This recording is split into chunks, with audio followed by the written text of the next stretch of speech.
Good evening and welcome. It is time once again for CU Immigration here on WRFU LP Urbana 104.5 FM. I will be your host for this evening. My name is Mr. Garza, and I'm here to let you know that WRFU is an open forum for the Urbana-Champaign community. Yep, it is. Views expressed are those of the speakers and are not intended to represent WRFU, UCIMC, Urbana Socialist Forum, or as we like to say on the TV version of the show, UPTV.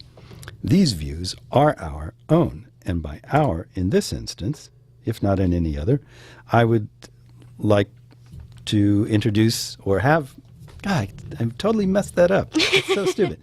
Let's see, how did I say? In this instance, okay, anyway. I would like for my charming guest to introduce herself right now. Pretty much just going to say my name, Maria Okay. Jimenez, because I don't really have an affiliation. I feel kind of weird about that, but... Is that weird? Do you want to belong to something? I mean, yes and no. Like, it'd be... Yes and no. There's things I want to belong to, but it's like, I don't know if I'm in the place in my life to really, like, pick one, you know? Mm-hmm. So you're looking around for things looking to, around, like, yeah. where can I lend my talents to? CU Immigration's definitely one that's, like, big, though, right now. I think that's good. For sure. Of course, you're on the show, so you kind of Yeah, have so to say that. Yeah. You can't go. I do mean that, though. I'm not just saying that. Yeah. Okay. Good. I'll take that as written. I also have to check. Wow, we're very loud. Hold on. Do testing 1 2. Yeah. It's weird. We have all these different controls, and I have to run them Got your and whole sound thing going on. try and have a. So we do have a mystery guest here as well, who may be Joining us dragged later. into talking if we say something that She's a inspires passionate her. speaker, so we might So, be able to get her to crack her show. there is a microphone there and a chair, and you can, feel free to leap into the conversation if when you the are so conversation inclined. gets you heated, Yeah. go ahead, join in. Well, we may say some controversial things that you don't agree with. So. Most likely agree, I have a feeling. Okay, that's good. She's hanging out with me. She's Yeah, yeah. got to have some level of. That's right. Yeah. So, am I right in assuming that this is your second interview of the day? Second interview of the day. No. No. There. Someone was telling me. Yeah, A so- relative of yours was mentioning something. Yeah, he did mention that he came into contact with some people from NPR, Uh-huh. and that they were interested in kind of doing something in regards to Urbana becoming a sanctuary city. Uh-huh. And they wanted to have someone to represent the community, and him and someone else talked, and they decided that I'd be a good person for that. So I was really excited to hear that last night. I was pretty happy when I got that news, so I'm excited about that. It isn't my second of the day, though. This was my first one. Oh, okay. So you're fresh. for I'm this fresh, one. yeah. You're not all worn out. Totally. Like It's actually my first time ever doing anything like this. really. Yeah, I was kind of freaking out on the way over here. Oh, well, does it matter to you that you're speaking to the world? Because we stream online, so... It doesn't matter to me, but it definitely it makes you think a little bit more about Mm-hmm. everything, you know. I know, yeah, it does. And it's weird. When you listen to people talking on the radio, a lot of the time you think to yourself, they just sound so awkward. and Awkward, weird. yeah. But then when you have that microphone in front of you, Yeah. and you're thinking, gosh, there are a lot of people listening to me, you start to think, well, maybe I better not just like blah, blah, blah, but I have to be a little more, Thing though is like coherent and- it's kind of like it's my thing, even though I've never done it before. It's something I've always been interested in, so it's something I've always seen myself eventually becoming a part of, and that's kind of why I was nervous, because I was like, this is like the beginning of it. Yeah. But yeah, it is different knowing that a lot of people are, because usually you're having a conversation one-on-one with someone, and you Yeah. can kind of feel whether or not that person is on the same page as you, or if they're agreeing with you or disagreeing with you, and not being able to see the faces of all these people that are hearing you is like, do they just think I'm an idiot, or do they agree with me? So yeah. I'm pretty sure that they're all like totally on your side. Right, They're like, right. yes, that That's- was a great answer. See, Yeah, that's something that feels really good, though. yeah. Oh, Just to know that Yeah. the people that are listening care, so Uh-huh. they're probably on your side. Yeah, well, that's true. This is not. I don't think this is a station that a lot of people just sort of randomly tune into. There may be the odd driver who's going, well, Oh, what is this? well, these people are talking. What are they talking about? But mostly it's people who know that there's a show Right. and who are going, okay, I've heard this before and there's some interesting stuff on Mm-hmm. here, so I will tune in again. Well, I feel like I should have heard of it before, though. You should have. I should have, yeah. I feel don't- feel a little weird about that. Advertise it, really. Yeah, I was going to ask you. I'm not good at self-promotion. Mm-hmm. Some people are really good at that, and they make it seem so natural that you go, oh, well, that's They're pretty not cool." even bragging. They're just Yeah. telling you But stuff. me, I feel like, well, I want to be humble. You could listen if you felt like it, or you're in the mood, or anything else. You know. An audience that way. Well, I mean, I think because it's something that is, in a sense, advocating or Mm-hmm. providing information about things that matter to people's everyday lives that are experiencing things like this, it is something that you can kind of promote without it being about you. It's more about the community. It's CU Immigration. So That's true. that's the way I see it. Well, there used to be 2 shows. I don't know if you Yeah. knew that. Ricardo No. had a TV show. Yeah. Oh, yeah. You did mention that. And yeah. then I had the radio show, and at some point we were both like, this is exhausting. We both can't keep doing this because Yeah. we're fighting for the same people to come talk, and we're talking about the same things. And so I said, all right, I'll just do both. And I'll just bring a camera in and set it up Yeah. and record it.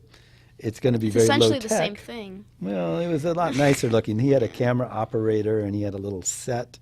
I mean, he was very professional. about Yeah. it. It was Yeah. nice I lighting. spoke and to him stuff. on the phone last night, actually. Mm, Yeah. mhm. But now it's really like just point a camera and like start talking and But see it's, where we end up. I don't know. I like the feel of it. I definitely Yeah. feel comfortable.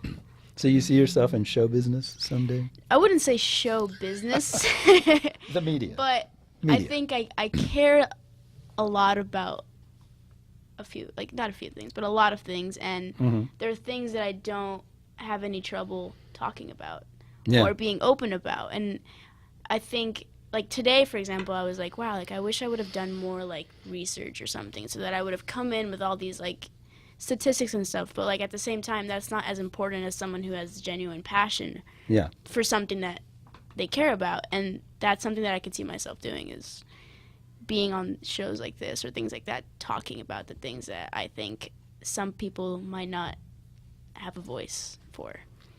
So since the topic of this show is ostensibly immigration, Right.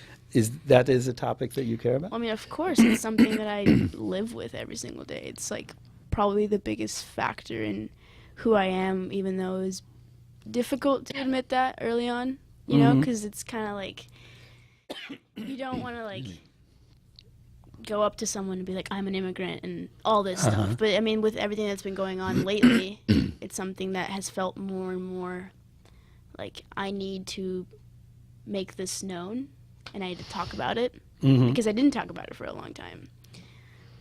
I think the media. I really dislike using that term because it implies a lot, Of things, yes. But generally speaking, media is guilty of opting for easy stereotypes. Right. And so with immigrants, the stereotype is always someone that has broken English. Mm-hmm. You know, And I Go can clearly say one of the reasons growing up that I tried so hard to appear as like mature and intelligent and that I knew my words and that I knew what I was talking about is to defy that stereotype. Mm-hmm. The reason that I wouldn't speak Spanish at school was to defy that stereotype.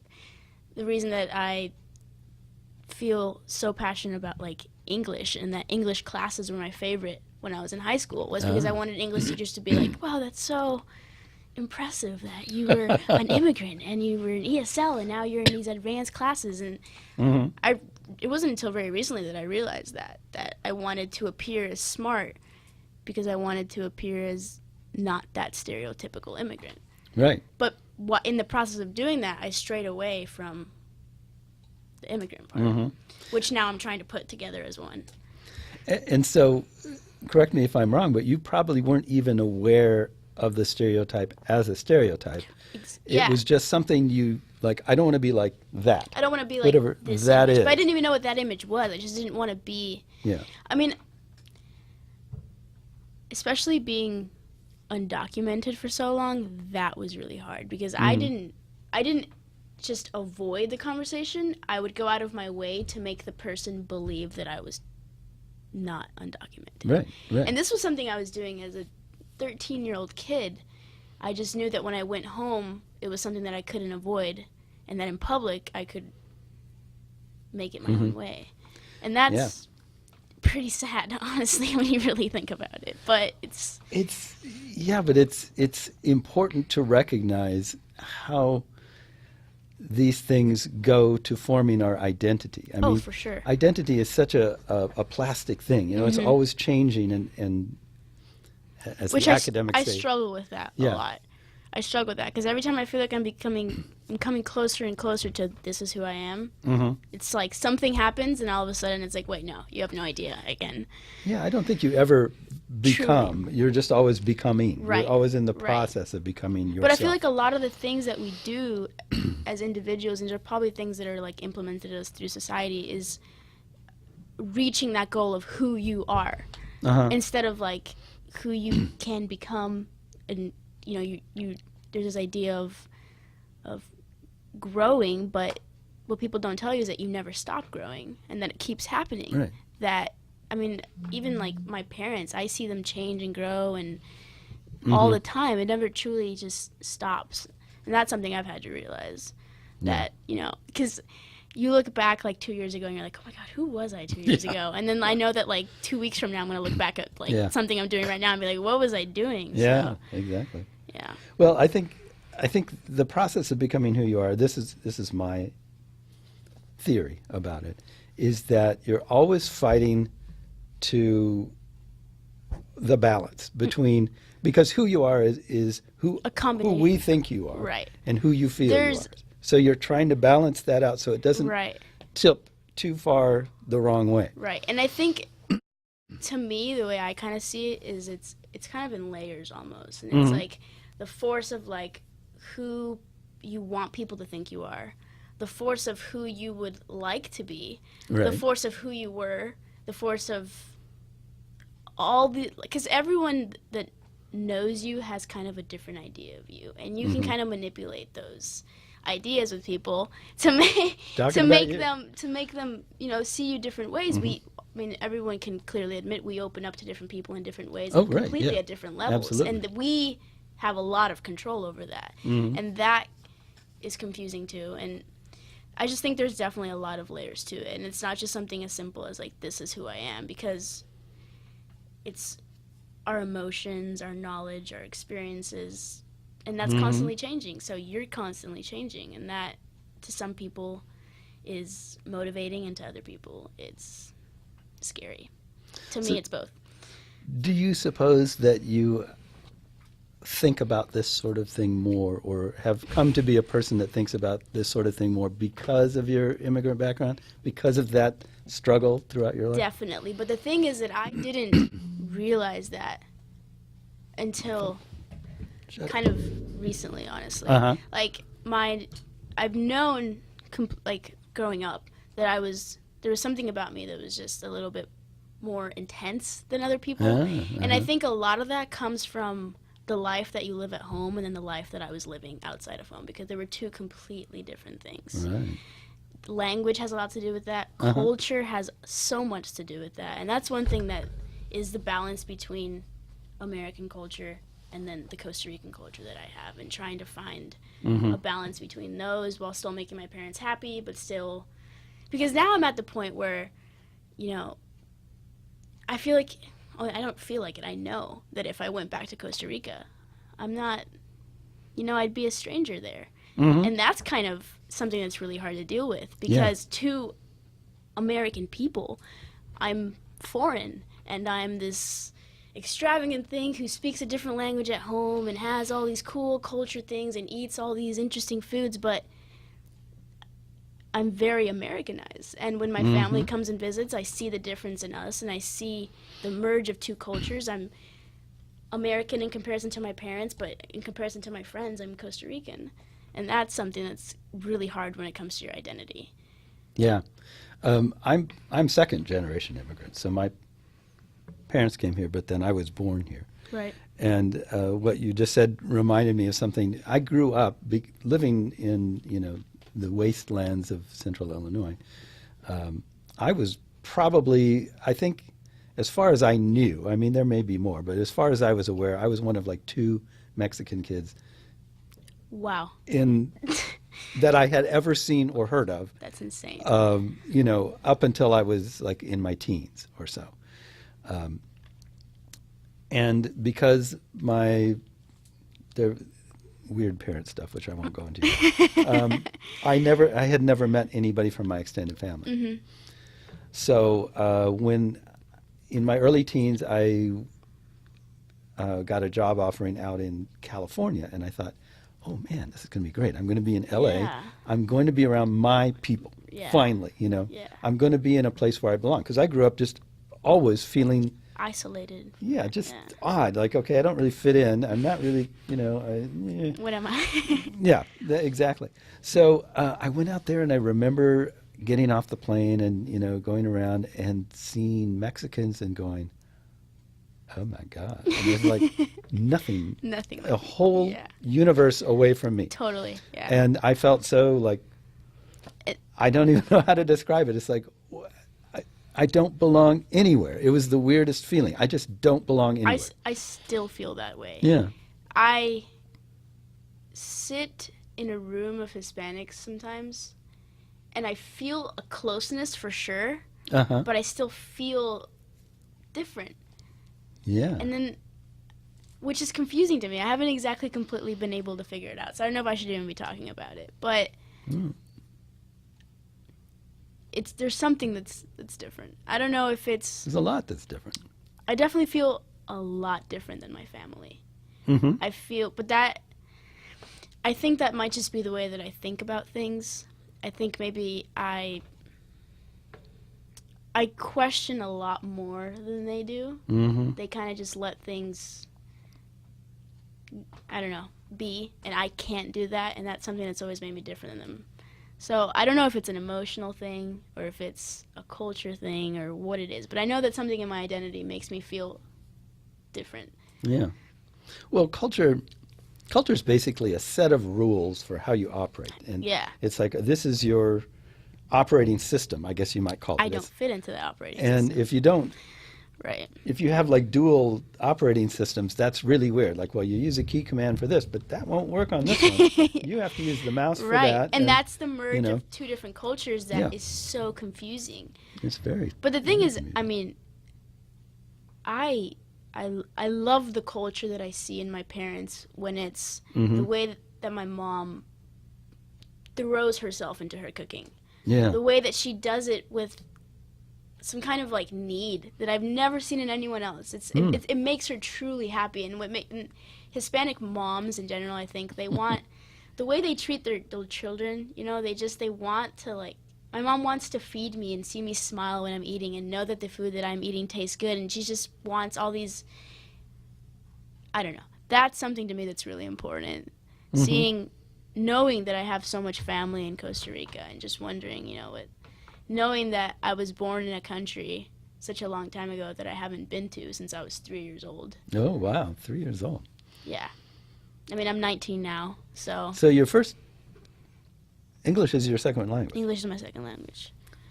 But I remember not knowing English, and I Right. remember knowing English. I don't remember learning English. Yeah. But the transition, but the bulk of you is American. Mm-hmm. Since you were only, even though you picked up a lot from your family and Right, whatever, right. just experience-wise, experientially, as they would say, you're this much American, this much Costa Rican. It's weird to me. It is weird. It's really hard to put it into something that makes sense to me, especially to other It's a people. unique chemistry. Yeah. And see, that's And- the thing. The thing though is like with my three siblings, Uh-huh. we each came at different ages. So we each have 3 different experiences. My brother came when he was in 5th grade.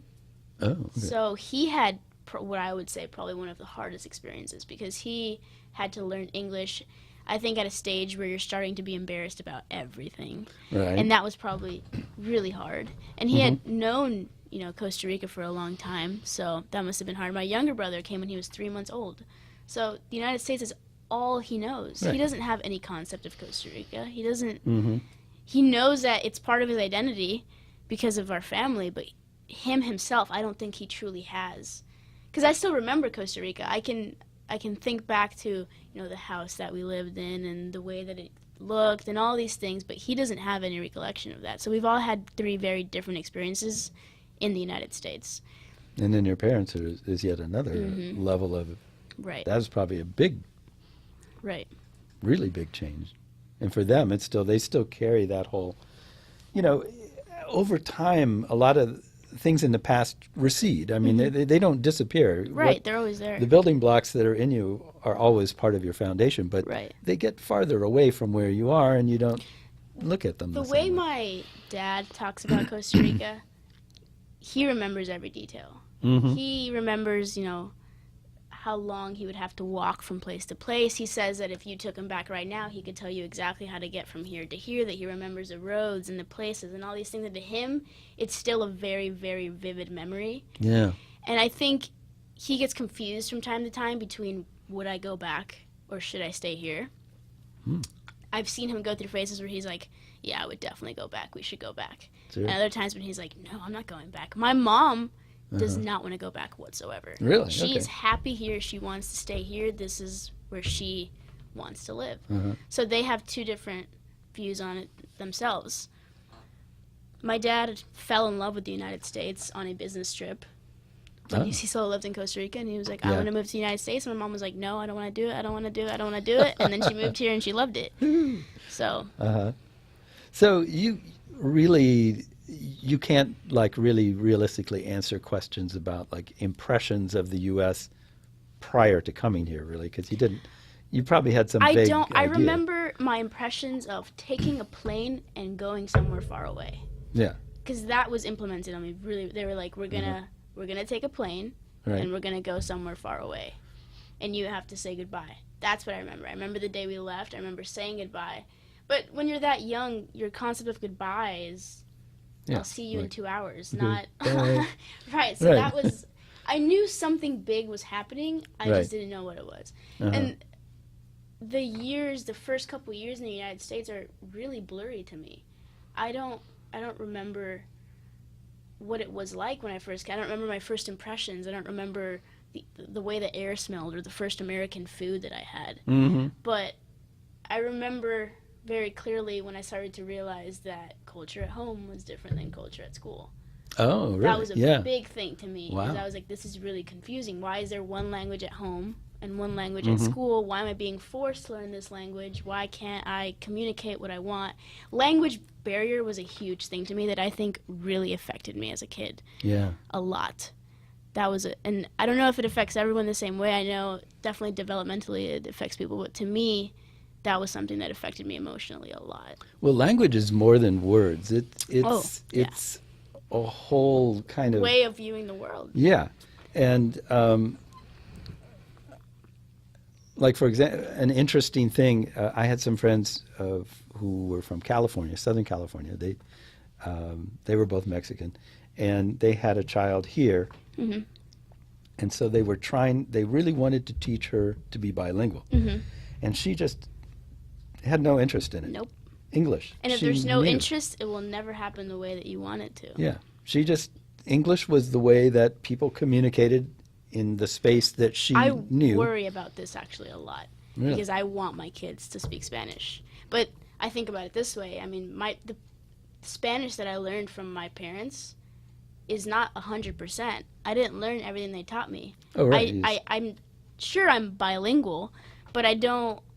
They say words every now and then, and I'm like, what does that mean? Yeah. So No, is it I'm little not- kid Spanish? I'm not it's not little kid Spanish. I mean, for sure it's not. I can definitely communicate and say what I want, and Mm-hmm. writing wise, I can, write a lot. But sometimes in communication, I feel lack of words. Oh, And yeah. there's times in my life where I felt it fading away from me. Now I'm at a stage where it's really, really, really coming back to me because it's extremely important to me. But Yeah. it's definitely not the language I feel comfortable in. It's not the language that I think in. I can make myself think in Spanish, but the language I think in is English. So, the idea of having to go back to Costa Rica, those are the things that come into my head. Not, like I'm leaving the United States. Like, how am I going to go back when this is the way that I think? That's the scariest part to me, is how my identity and my personality would be affected. Yeah, yeah, 'Cause- I can see that. Yeah. Yeah. Tough to be you, apparently. Well, and also the bilingual brain is like super interesting because, like, for example, my parents, the way they speak English is they translate in their heads. So Right. they're like, how would I say this in Spanish? They translate each word and then they speak to you. That's why sometimes you can, if you listen to them when English doesn't sound right, you can trace it back to translation. Or like they said it right in Spanish, it just isn't translated that way in English.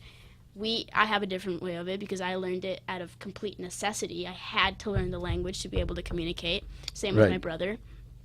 My youngest brother, he learned English through me and my older brother. Yeah. So by the time he went to school, he was already bilingual. But so he grew up with Spanish and English basically simultaneously. So they're different experiences. I mean, I struggle with how do you teach a kid Spanish when you're not an expert at it, and when if I end up marrying someone who doesn't speak Spanish too, how is that going to work out? Do you teach English first? Do you teach Spanish first? Do you teach both at the same time? It's confusing. You take them back to their grandparents and plop them down for Yeah. about a year and say, That's Learn yeah. it. I definitely think about it a lot. I mean, and I remember growing up, my parents really forced the idea of like, you need to speak Spanish at home. That's Yeah. what you need to speak, because they didn't want me to lose it. And they knew that if I started speaking English at home, that Spanish would not be interesting anymore. It's hard And work. so it's interesting though, because when I talk to my parents, my brain goes back to Spanish. It feels awkward to talk to my parents in English. Oh, It feels interesting. weird when they talk to me, not in like a. It's just the language that I feel comfortable in, the language that I think in with them is Spanish. With my siblings, it's English. Which a lot of people say that too. They're like, yeah, with my parents I can talk in Spanish, but with my siblings I just can't. So basically the only people in my life that I talk to in Spanish on a regular basis are my parents. mm-hmm. So when they're not there anymore, it's more of just something that I have and not something that I'm using all the time. And that's why I want to find a way that I can use it a lot more. Yeah. Like traveling. Traveling. Traveling is good. Yeah. Or teaching it. Or Being involved in things like the immigration forum, right. you could That's have some use for that. Definitely helped a lot. I had to give the opening statement the other day in Spanish. I was freaking out. Yeah? How did it But- go? It went well. I liked it. It was, I had to really think about what I was writing because I didn't want it to sound like I wrote it in English and then translate it. Oh, right, I wanted it right. to sound like I wrote this in Spanish for Spanish speakers. I'm a Spanish speaker. And I think it worked out well. But I was definitely more nervous than I should have been because it wasn't in English. Yeah, that makes it awkward. Yeah. Yeah, Like trying to get people's attention in Spanish. I was like, you guys. It would have been English. I would have been like, okay, everybody stop talking. yeah. Shut up. Yeah. Can I have your attention, please? Yeah, exactly. Yeah. Oh, interesting. Very, Mm-hmm. very interesting. Yeah, it's just culture fascinates me. The, Oh, for the sure. ways that it affects people and the way it. What am I trying to say? It colors. I guess it adds color to everything.